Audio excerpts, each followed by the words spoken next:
Bonsoir à chacun et à tous. Conrad Baguidi pose ses marques au Conseil économique et social. Première cérémonie des couleurs du nouveau président de l'institution. Nouvel accord sur les principes cardinaux de collaboration avec son personnel. Ponctualité, exactitude, environnement de travail sain. C'est le clou de son adresse ce lundi matin aux collaborateurs. Ramadan et cherté des denrées alimentaires. Le serpent de mer refait surface en cette année 2025. À peine 3 jours que les fidèles musulmans ont commencé à sacrifier à ce pilier de l'islam, que les marchés vont déjà à ce rythme, notamment les produits vivriers. Nous serons à Begama et Zongo dans la ville de Cotonou. Une mutuelle propre aux populations de Tanguieta, c'est à la fois unique et tout nouveau. Mutuelle de santé à la FIA de Tanguieta-Ville vient d'être lancée grâce au projet de renforcement de l'inclusion sanitaire et économique mis en œuvre dans la TACORA. Eh bien, l'environnement de travail doit être le reflet de l'image du Conseil économique et social et par conséquent impacter l'efficacité du personnel. Voilà en gros les premiers mots du président du Conseil économique et social à l'ensemble de son personnel. Conrad Baguidi a saisi l'occasion de la première cérémonie des couleurs ce lundi matin pour poser les préalables à un bon fonctionnement de l'institution. Virgile Achodeyon et Jocelyn Bariga. Pour faire un travail bien, il faut qu'on soit dans un environnement sain. Et l'environnement sain, selon Conrad Baguidi, est celui dans lequel vous avez un bureau bien propre, où les meubles ne sont pas disposés de façon anarchique, avec des archives encombrantes. Au détour de la première cérémonie des couleurs après son installation, le président du Conseil économique et social pose ainsi l'un des préalables au bon fonctionnement de l'institution. J'aimerais vraiment, avant tout pour votre bien, mais également pour l'image de notre institution, que dès ce matin, que le nécessaire soit fait. Donc j'instruis le secrétaire général pour qu'il puisse voir dans quelle mesure une personne sera chargée de coordonner cette activité-là rapidement pour que demain, si je repasse dans les bureaux, que les papiers qui sont hauts de 3 mètres, sous prétexte que c'est de l'archive, que ça puisse fondre. Parce que ce n'est pas toujours de l'archive. Donc il faudrait faire le travail là-dessus. Par ailleurs, le président du Conseil économique et social a fait part de la conception assez rigide qu'il a de la notion de présence au poste les jours ouvrés, notion avec laquelle il n'entend pas transiger au cours de son mandat. C'est comme ça, normalement, on est payé pour travailler, donc il faut être là. Donc toute absence qui n'est pas signalée ou validée va être un petit souci pour nous, sachez-le. Passez le message à ceux qui ne sont pas là parce que vous êtes là. Ça veut dire que potentiellement, vous serez là. Donc on va faire en sorte que les absences ne soient pas comme ça délibérées. Sinon, on ne pourra pas travailler. Si je veux collaborer avec quelqu'un, j'appelle, la personne n'est pas là, je suis bloqué. Donc non seulement la personne ne fera pas ce pourquoi elle doit être là, mais l'autre qui doit travailler avec elle sera également handicapé. Le personnel du Conseil économique et social est donc prévenu. Les règles ainsi édictées entrent en vigueur dès ce lundi. Conrad Baguidi a aussi échangé avec les responsables à la sécurité du CES en ce qui concerne la réorganisation et l'utilisation optimale de l'espace interne de l'institution. Religion et privation avec le jeune musulman qui a démarré depuis le week-end. Les fidèles d'Allah le poursuivent non pas sans difficulté en raison de la flambée des prix de certains produits nécessaires à l'observance du jeûne du mois de Ramadan. Une équipe de notre rédaction a rencontré quelques fidèles dans les marchés de Cotonou en pleine appréciation des produits de grande consommation. Le constat avec Esther Tofa.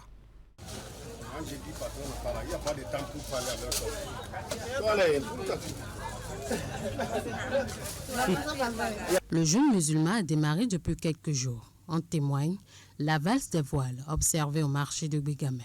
Comme tous les ans, le marché connaît une animation qui prête au conteste. C'est le temps des provisions pour parer aux nécessités de la période. Il faut d'abord préparer la nourriture à manger pendant les 30 jours pour la famille et pour les amis. Tu dois garantir l'argent pour acheter les fruits.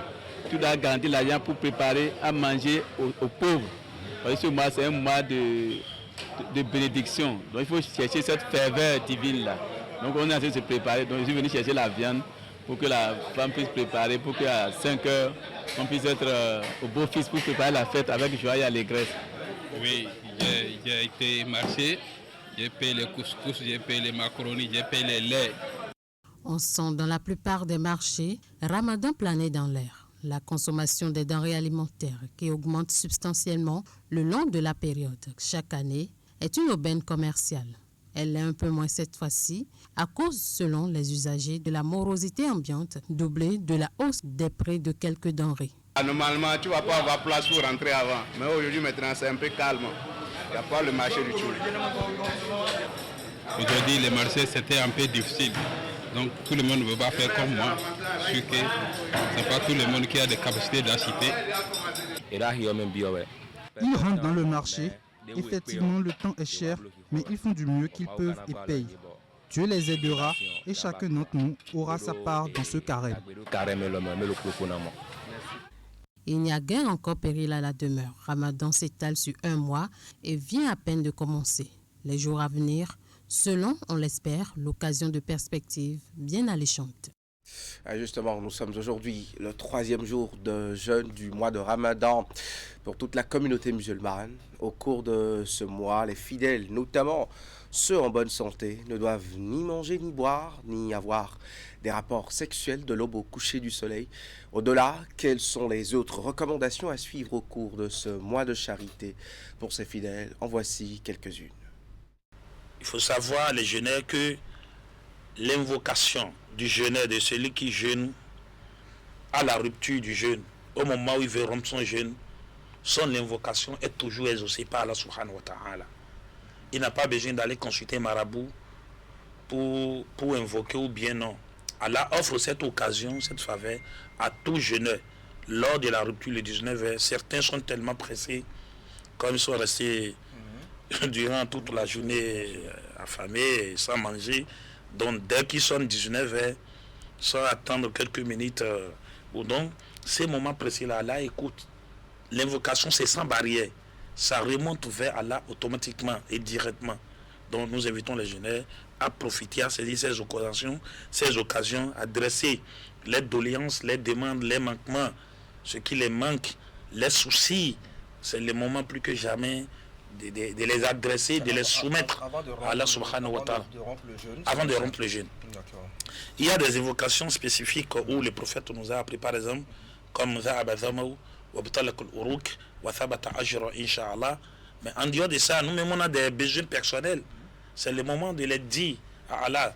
Donc voilà quelques mérites de ceci. Et les jours de la respiration, il y a des portes qui sont exclusivement réservées aux jeûneurs, appelant les portes de rafraîchissement. C'est réservé seulement aux jeûneurs. Maintenant, comme avantage sur le plan spirituel, ça entraîne l'objectif, c'est-à-dire ça entraîne l'homme à l'endurance. Le jeûneur, vous voyez, ce n'est pas facile. Si vous n'êtes pas patient, endurant, ça même inculque l'autodiscipline. Et si ce n'est pas pour Allah, là, restez toute la journée, vous avez soif. Je ne sais même pas celui-là qui peut nous empêcher de boire de l'eau, sinon pas. Donc, ça met en nous, sur le plan spirituel, la crainte de Dieu, l'autodiscipline. Maintenant, sur le plan social, le jeûne, maintenant, habitue la communauté à l'organisation, à l'union. Voilà comment le soir, la rupture, comment, comme pauvres ou riches, nous partageons les repas, les iftar ou soit, comment l'ambiance reste, comment les mosquées sont pleines. Et ça inclut également en nous l'amour de l'égalité et de la justice.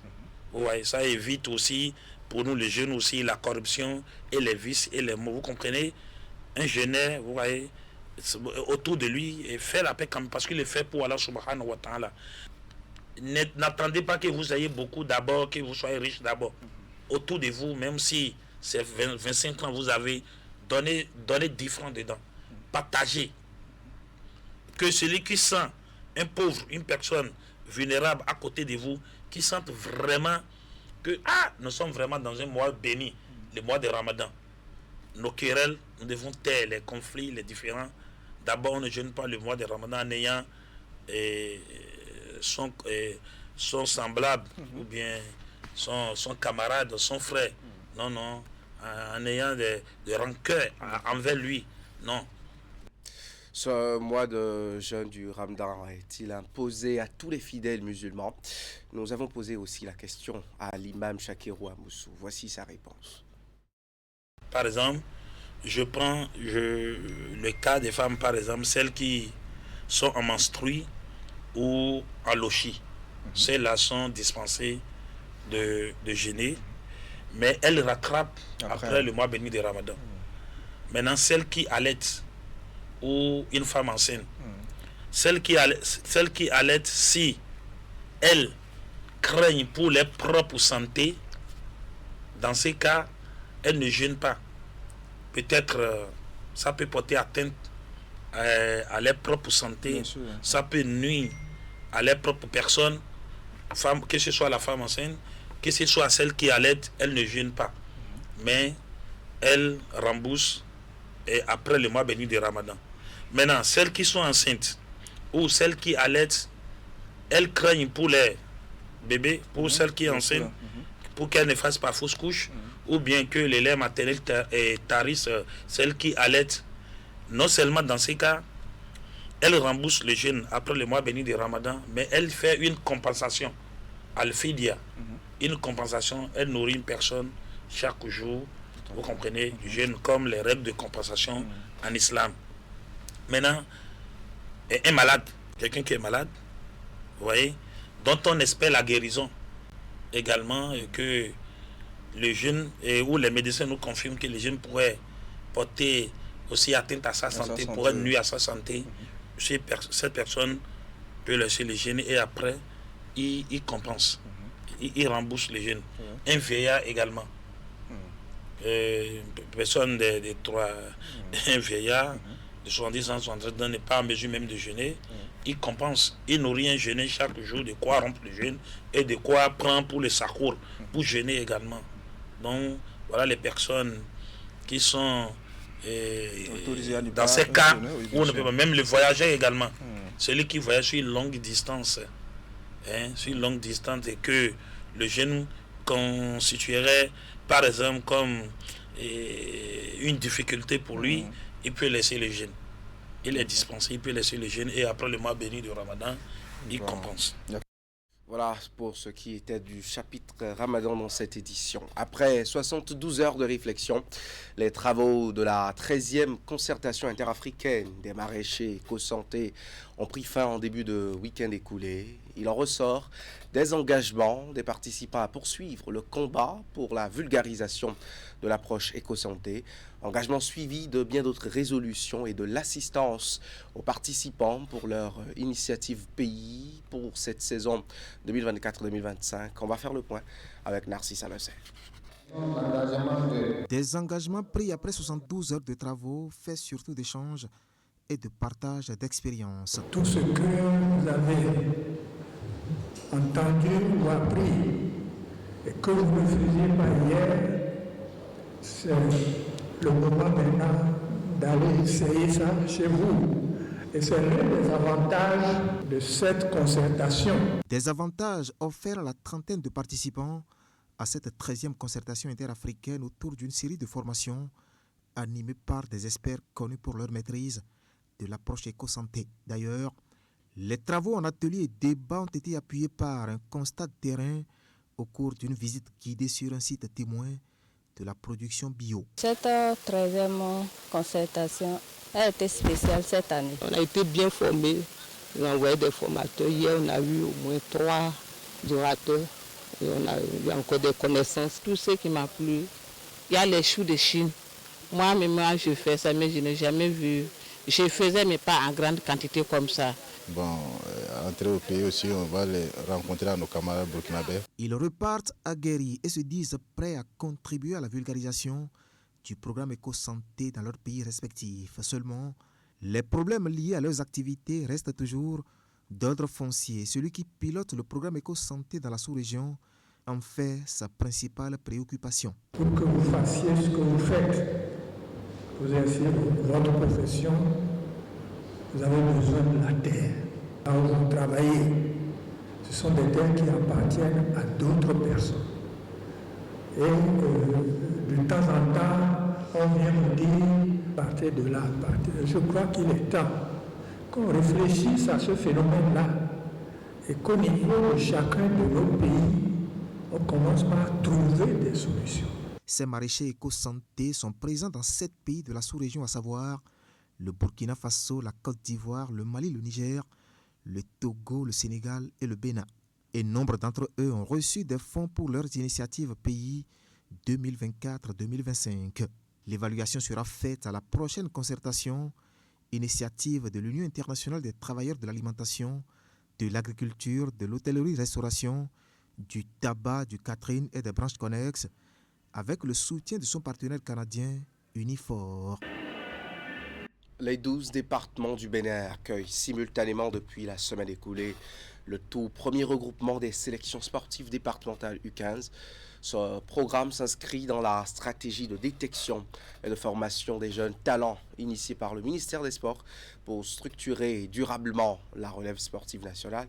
Pour le compte du département du Borgou, c'est la ville de Parakou qui sert de cadre à cette formation des talents sportifs dans les 5 disciplines choisies pour cette initiative. Epiphane Chabi, Franck Degla.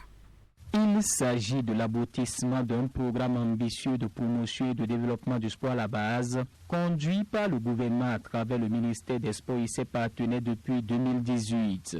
Ce premier regroupement des sélections sportives et départementales, réuni ici au centre des Sports, ainsi qu'au stade municipal de Parakou, de jeunes talents repérés et sélectionnés à l'issue des championnats scolaires de l'année 2023-2024.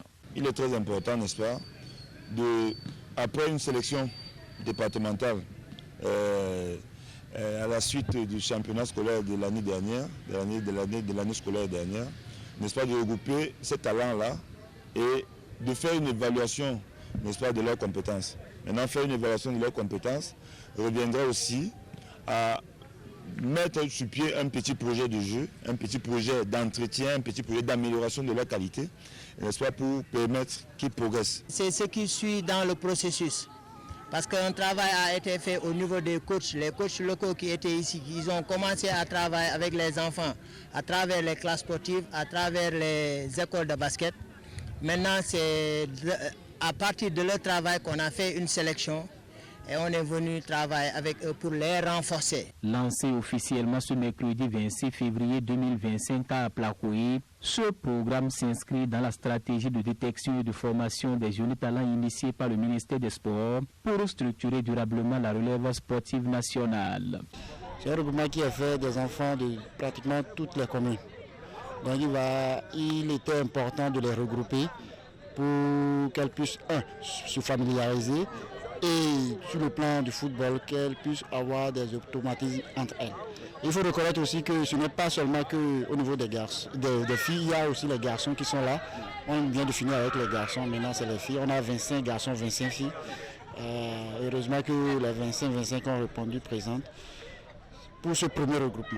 Avec 2352 jeunes garçons et filles sélectionnés à travers tout le pays, ce premier regroupement pose les jalons de la nouvelle politique de détection et d'encadrement des jeunes talents béninois. Les meilleurs vont intégrer les académies régionales dès leur ouverture, renforçant ainsi la vision du gouvernement de faire du sport un véritable levier de développement. Quelques difficultés à vous proposer. Le reportage relatif au lancement de la mutuelle de santé à la FIA Tanguiétaville. À 22h30, vous le retrouvez dans notre bulletin tout en images. Tout à l'heure à 20h, c'est l'info continue avec Wahab Ali Para et son invité, professeur Gilles Expédie Goï et son invité ce soir, les acquis et l'héritage de la conférence nationale de 90. Merci de nous avoir suivis. À très vite.